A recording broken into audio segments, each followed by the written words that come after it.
In 2014, the town of Plymouth opened up new areas for shellfishing that had been closed to the public for 40 years. PCN met up with the town's harbor master and an environmental technician to find out what changes occurred environmentally to make this possible and to hear what effect this will have for the shellfishing community.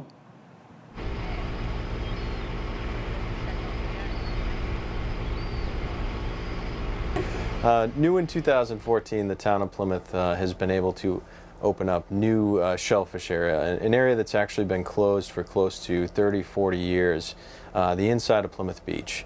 Part of this opening is the establishment of the town's recreational shellfishing. To add to the areas that we have now, most of them are very inaccessible, accessible by boat only. We're hoping that this really makes the shellfishing areas more accessible and also allows us to take a better management approach to recreational shellfishing.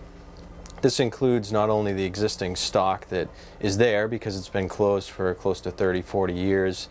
There's a substantial amount of soft shell and quahogs already in place on these flats, but we're looking to augment that with a seeding process as well. So we would be able to seed and keep these areas vitalized.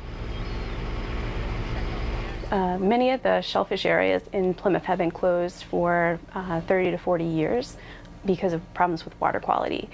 The town of Plymouth has been working hard to improve water quality in the harbor.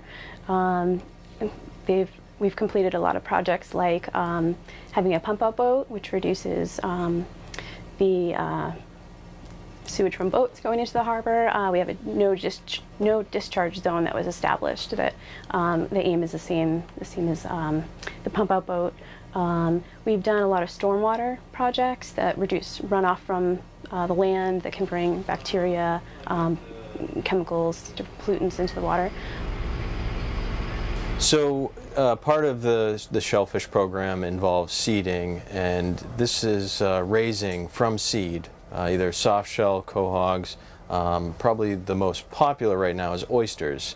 Aquaculture has really been driven by the oyster industry and the demand for oysters.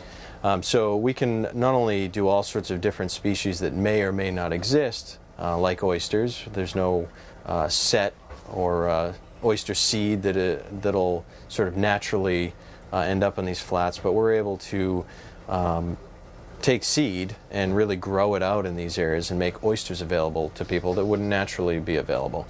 The other part of that is soft shell and quahog. Again, able to raise it from seed.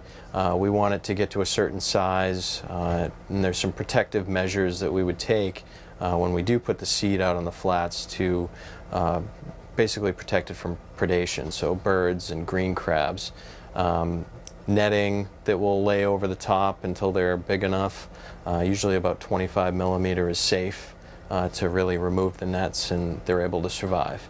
But really it's to keep the areas densely populated. Anyone interested in shellfishing should contact the Department of Marine and Environmental Affairs for more information. We have recreational shellfish permits that are required for shellfishing.